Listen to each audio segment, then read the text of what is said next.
में आपका आज फिर से स्वागत है। आज हम बात करेंगे फोर्ड एंडीवर लो पिकअप के बारे में, ब्लैक स्मोकिंग के बारे में। तो फ्रेंड्स, वीडियो को लास्ट तक जरूर बने, चैनल को लाइक और सब्सक्राइब करना ना भूलें।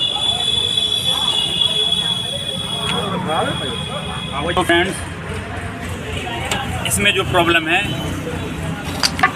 P0 4040 कोड आ रहा है, इसमें डबल कोड।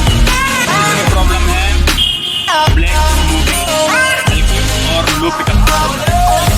और आज हम आपको इसके EGR सिस्टम के बारे में पूरी जानकारी देने वाले हैं। तो EGR कैसे काम करता है और क्या क्या इसका EGR का सिस्टम होता है, तो वीडियो को लास्ट तक ज़रूर देखें।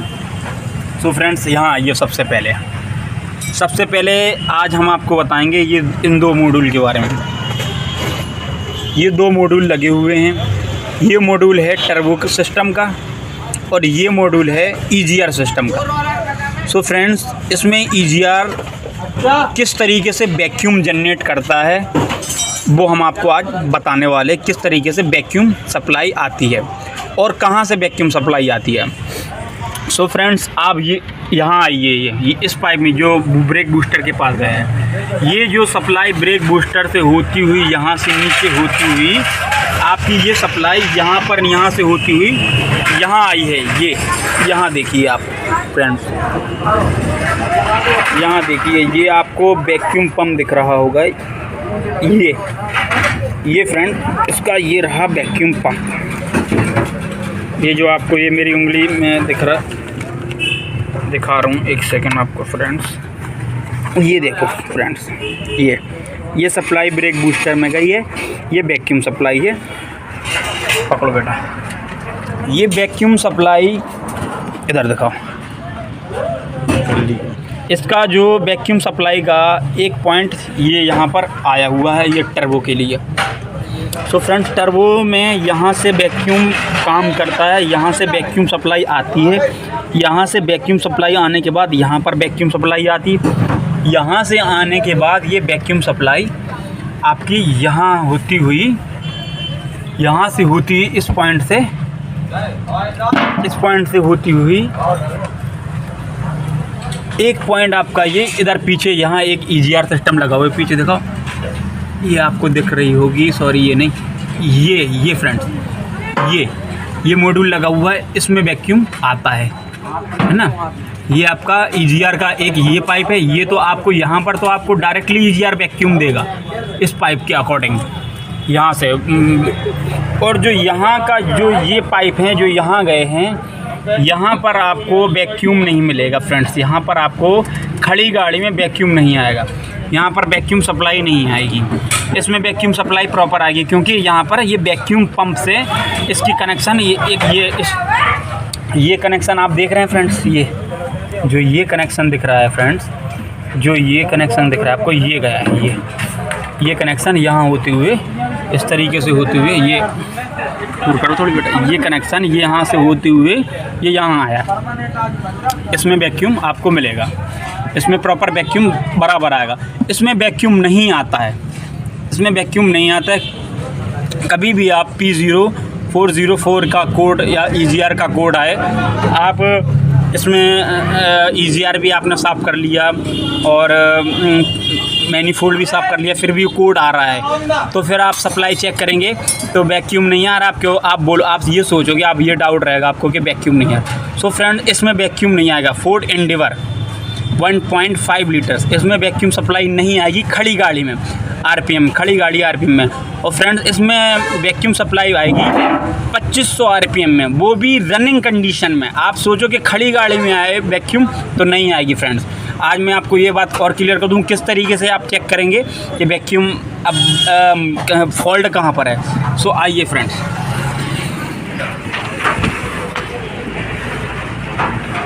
सो ये हैं इसके दो मॉड्यूलेटर।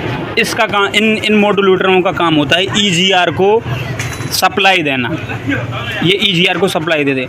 अब जब P0404 का कोड आएगा तो वैक्यूम सप्लाई अगर अपन को चेक करना है तो खड़ी गाड़ी में आप वैक्यूम सप्लाई चेक नहीं कर सकते, तब फिर आपको कैसे पता चलेगा कि मॉड्यूलेटर प्रॉपर वैक्यूम जनरेट कर रहे हैं कि नहीं कर रहे हैं। तो फ्रेंड्स आपको क्या करना है, मैं आपको जी बिल्कुल छोटा एक बहुत ही अच्छा सोल्यूशन बता रहा हूँ। जो ये पाइप लगा हुआ है फ्रेंड्स, ये EGR में ये सप्लाई गई है, आप देख सकते हैं, गौर से देखिए आप, ये EGR की सप्लाई है फ्रेंड। सो EGR की सप्लाई को अपन को मॉड्यूल चेक करने के लिए जो सबसे पहले ये यहाँ से सप्लाई अपनी जो यहाँ से गई है, ये यहाँ से खींचेगा तो यहाँ पर सप्लाई। तो सबसे पहले अपन को ये मॉड्यूलेटर अगर खड़ी गाड़ी में चेक करना है कि ये मॉड्यूलेटर काम कर रहे हैं, वर्क कर रहे हैं कि नहीं, तो अपन को ये दिखाओ बेटा, यहाँ ये टर्बो वाला जो वैक्यूम पंप से यहाँ पर ये इसमें सप्लाई आई है वैक्यूम पंप से डायरेक्ट। तो फ्रेंड्स अपन को यहाँ पर दिखाओ बेटा, यहाँ पर डायरेक्ट ये सप्लाई दे देनी है। ये सप्लाई आप जब यहाँ पर दे देंगे तो फ्रेंड जब आप गाड़ी स्टार्ट करेंगे तो यहाँ पर अगर आपकी ये मॉड्यूलेटर सही है तो वैक्यूम यहाँ पर जनरेट होगा।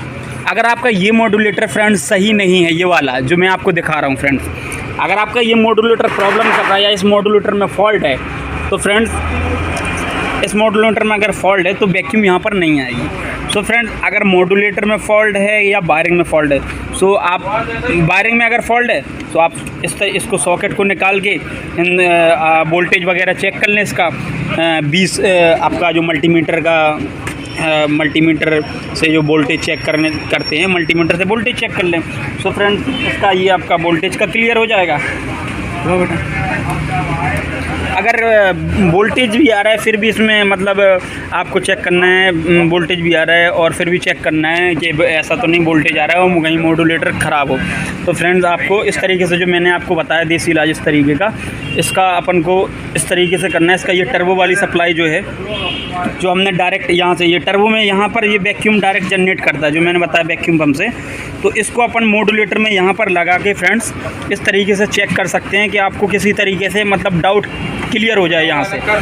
तो अपन ने फ्रेंड्स इसको चेक कर लिया, ये अपना यहाँ पर अगर अपन ने लगा वैक्यूम आ रहा है यहाँ पर अपन ने चेक कर लेना, यहाँ पर ऐसे दबा के या इस तरीके से ये फ्रेंड्स ऐसे ज़बान में चिपका के ऐसे चेक कर लेंगे वैक्यूम आ रहा है, तो ये क्लियर हो जाएगा फ्रेंड्स। उसके बाद फर्स्ट चेक हो गया अपना, इसको जहाँ के तहाँ लगा दिया। उसके बाद सेकंड नंबर अगर अपन को फिर ये वैक्यूम मॉड्यूलेटर चेक करना है ये वाला, तो फ्रेंड्स आपको निकालना पड़ेगी इसकी ये वाली सप्लाई।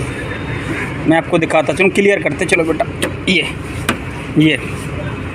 तो फ्रेंड्स अगर आपको ये चेक करना तो इस वाली में इस मॉड्यूलेटर में ये लगाने के बाद ये सप्लाई चेक करेंगे। यहाँ पर अपन चेक करेंगे स्टार्ट करके गाड़ी वैक्यूम आ रहा है या नहीं, ऐसे यहाँ से चिपका कर चेक करेंगे, वैक्यूम पता चल जाएगा अपन को वैक्यूम आ रहा है। ठीक है फ्रेंड्स, उसके बाद मैं आपको सिर्फ प्रैक्टिकली फ्रेंड्स बता रहा हूँ, मैंने फॉल्ट किस तरीके से चेक किया है इसका, मैं वो आपको बता रहा हूँ किस तरीके से मैंने फॉल्ट डायग्नोस किया और चेक किया। तो फ्रेंड्स आपका दिखाओ बेटा, ये अपना टर्बो वाला ये अपन लगा के इसको इस तरीके से वैक्यूम चेक कर लेंगे फ्रेंड्स, फिर इसका वापस सप्लाई इसकी अपन लगा देंगे। सो फ्रेंड्स अपने ये दोनों इस एक सप्लाई से जो एक सप्लाई से है ये फ्रेंड्स, इसकी एक मतलब ये डायरेक्ट वैक्यूम यहाँ पर टर्बो में आता है, इसकी एक सप्लाई से ये अपने दोनों मॉड्यूलेटर चेक हो जाएंगे फ्रेंड्स। ये अपने चेक हो गए तो यहाँ से अपन क्लियर दिखाओ, तो यहाँ पर वापस लगा देना है फ्रेंड्स वापस। सो फ्रेंड्स अपने ये दो मॉड्यूलेटर चेक हो गए तो अपना ये यहाँ का EGR का ये वैक्यूम से ये डाउट क्लियर हो जाएगा कि वैक्यूम आ रहा है कि नहीं। आइए वो अपना फ्रेंड्स यहाँ तक क्लियर हो जाएगा। उसके बाद ये आपने ये मॉड्यूलेटर वैक्यूम से क्लियर कर लिए, तो ये पूरी सप्लाई अब आपको ये सप्लाई भी चेक करना बहुत ज़रूरी है फ्रेंड्स। तो इस सप्लाई को कैसे चेक करेंगे फ्रेंड्स, यहाँ पर कहीं पे कोई वैक्यूम मतलब जो EGR का प्रेशर है या वैक्यूम जो चलता है, कहीं से वैक्यूम अगर लीक होगा, वैक्यूम अगर कहीं से लीक होगा फ्रेंड्स, माइनर भी लीक होगा, तो आपका P0404 का कोड जनरेट करेगा। तो इसको चेक करने के लिए अपन को वैक्यूम की ये वाली सटक निकालना फ्रेंड्स, देखो मैं आपको दिखा रहा हूँ, क्लियर करते चलो बेटा। ये सटक हमने निकाल ली। उसके बाद हमें ये चेक करना है, ये सप्लाई यहाँ तक ये सप्लाई चेक करना है कि यहाँ तक प्रॉब्लम क्रिएट कहाँ तक नहीं हो रही। सो फ्रेंड्स आपको बताता हूँ, ये रहा EGR का, ये चेक करना है। पकड़ो बेटा इसको, यहाँ पर उंगली लगाओ। सो फ्रेंड्स आप देख रहे हैं यहाँ पर उंगली लगा के रखना है। ये दबा लिया, यहाँ से यहाँ पर दबा लिया। यहाँ पर दबाने के बाद हमने ये चेक करना है EGR की सप्लाई कहीं से लीक तो नहीं है। तो इस तरीके से अपन को ये इसके वैक्यूम, आप फ्रेंड्स देख रहे हैं जवान चिपक रही है, मतलब कहीं पे बीच में भी कोई लीकेज नहीं है, वैक्यूम कहीं से लीक नहीं हो रहा। यहाँ से वैक्यूम की सप्लाई प्रॉपर है। यहाँ से वहाँ तक की अपन ने ये सप्लाई भी चेक करना इस फॉल्ट में बेहद ज़रूरी है। P0404 के फॉल्ट में ये सप्लाई चेक करना भी फ्रेंड्स बहुत ज़रूरी है। उसके बाद जब हमारा यहाँ तक ये वैक्यूम सप्लाई क्लियर हो गया, उसके बाद हमने ये वैक्यूम वाली ये सप्लाई चेक करना भी बहुत ज़रूरी है। ये यहाँ से कोई प्रॉब्लम तो नहीं है। सो फ्रेंड्स यहाँ से इसको यहाँ से निकाला, इसको यहाँ से निकाला, और इसको भी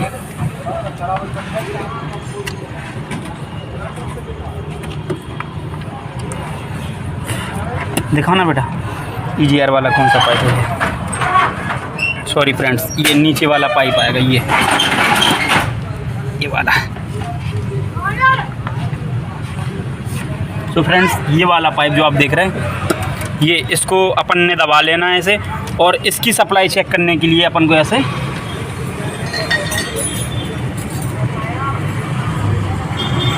ये देख रहे हैं आप, क्लियर करो जवान बेटा, जवान चिपक रही है देखो आप,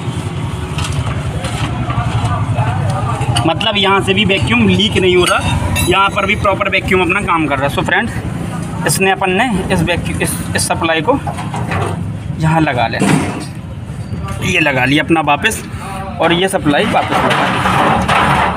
अब फ्रेंड्स वो दो मॉड्यूलेटर हमने क्लियर कर दिए थे। अब आ जाइए इस मॉड्यूलेटर में। ये आपका जो मॉड्यूलेटर है ये टर्बो वाला मॉड्यूलेटर है, और जो ये सप्लाई है आई है यहाँ पर, इसमें डायरेक्ट वैक्यूम पंप से यहाँ पर सप्लाई आई है, जो मैंने आपको बताया था इस बड़े पाइप से। यहाँ आपको दिखाता चलूँ, दिखाओ बेटा, ये देख रहे हैं आप फ्रेंड्स, जो ये आपको पाइप दिख रहा है ये डायरेक्ट पाइप वैक्यूम पंप से आया हुआ है। तो यहाँ पर डायरेक्ट वैक्यूम आ रहा है, यहाँ से वैक्यूम डायरेक्ट इस पाइप में यहाँ पर भी आ रहा है। इस पाइप में होते हुए ये टर्बो को सप्लाई यहाँ पर प्रॉपर दे रहा है। तो इसके बाद अपन को ये चेक करना है कि ये वाला मॉड्यूलेटर ख़राब तो नहीं है। सो फ्रेंड इस वाले मॉड्यूलेटर को हम कैसे चेक करेंगे ये ख़राब तो नहीं है, ये प्रॉपर वर्क कर रहा है कि नहीं कर रहा है। सो फ्रेंड्स हम इसको बताते हैं आपको कैसे चेक करेंगे।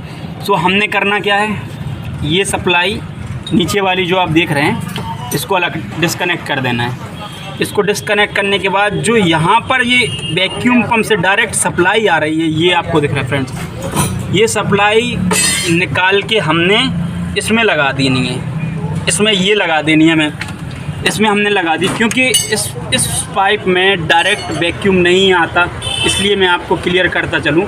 तो हमने इसमें लगा देनी है। यहाँ पर दिखाओ बेटा, ये जो वैक्यूम पंप से जो डायरेक्ट वैक्यूम आ रहा है वो सप्लाई हमें इसमें लगा देनी है। क्यों? क्योंकि हमें ये चेक करना है कि ये डिब्बी शॉर्ट तो नहीं है, ये मॉड्यूलेटर शॉर्ट तो नहीं है। तो हमने फिर चेक करना है स्टार्ट करके गाड़ी, यहाँ इस पाइप को डिस्कनेक्ट करके यहाँ पर वैक्यूम देखना है। अगर यहाँ पर वैक्यूम प्रॉपर आ रहा है तो अपना ये वाला मॉड्यूलेटर भी ओके है, अगर ये वैक्यूम आ रहा है तो ये भी ओके है। सो फ्रेंड्स ये भी क्लियर हो गया। फिर हमने इसको ये वापस लगा के, और ये वाला ये अपना टर्बो वाला वैक्यूम मॉड्यूलेटर में इसमें वापस लगा के इसको क्लियर कर दिया। ये EGR का ये मॉड्यूलेटर इसमें वापस लगा दिया। सो फ्रेंड्स ये मैंने क्लियर कर दिया EGR का आपको फॉल्ट, EGR का सिस्टम किस तरीके से चेक करना है, पूरा मॉड्यूलेटर से लेके वो दो मॉड्यूलेटर से लेके ये दो मॉड्यूलेटर तक ये EGR का सिस्टम चेक कर लिया हमने। और फ्रेंड्स सबसे पहले ये सब चेक करने के बाद फिर भी आपकी गाड़ी में फॉल्ट आ रहा है, ये हर चीज़ लाइन क्लियर है, ये आपने चेक कर ली है, जिस तरीके से मैंने बताया उस अकॉर्डिंग आपने ये सब चीज़ चेक कर लिए, फिर भी P0404 का अगर कोड आ रहा है तो फ्रेंड्स आपको करना है इसका EGR साफ। फ्रेंड्स ये आप ये देख सकते हैं, ये EGR सिस्टम लगा हुआ है। ये EGR सिस्टम प्रॉपर वर्क नहीं करेगा, प्रॉपर काम नहीं करेगा तो भी 0404 का कोड आएगा।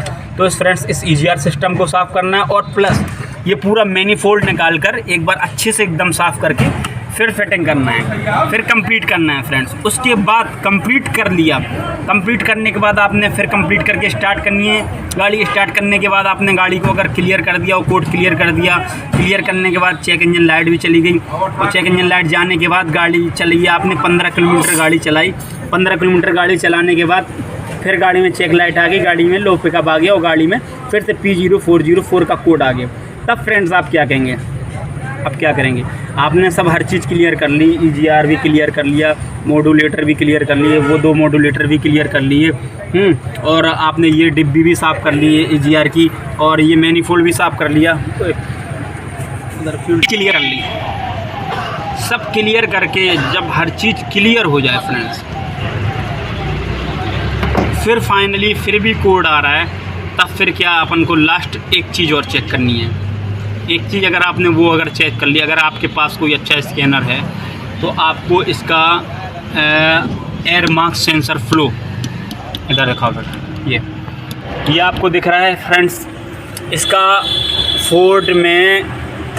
फोर्ड की गाड़ी है, अगर आपके पास फोर्ड इंडिवर 2012 का मॉडल है, पुराना वाला मॉडल है, तो फ्रेंड्स इसका कोड भी चेक करना है। इसमें कोड नहीं है, अगर प्रॉब्लम EGR की आ रही है फ्रेंड्स, फिर भी इसमें कोड ये आपका एयर मार्क सेंसर का जनरेट नहीं करेगा, तब आप क्या करेंगे? तब फ्रेंड्स आपका इसकी रीडिंग चेक करना है फ्रेंड्स। रीडिंग आपने सिस्टम में लगाना है, कितनी रीडिंग आ रही है, इसमें कितनी रीडिंग आ रही है, वो आपको रीडिंग चेक करना है। रीडिंग के अकॉर्डिंग ये क्लियर होगा कि एयर मार्क सेंसर ख़राब है या सही है।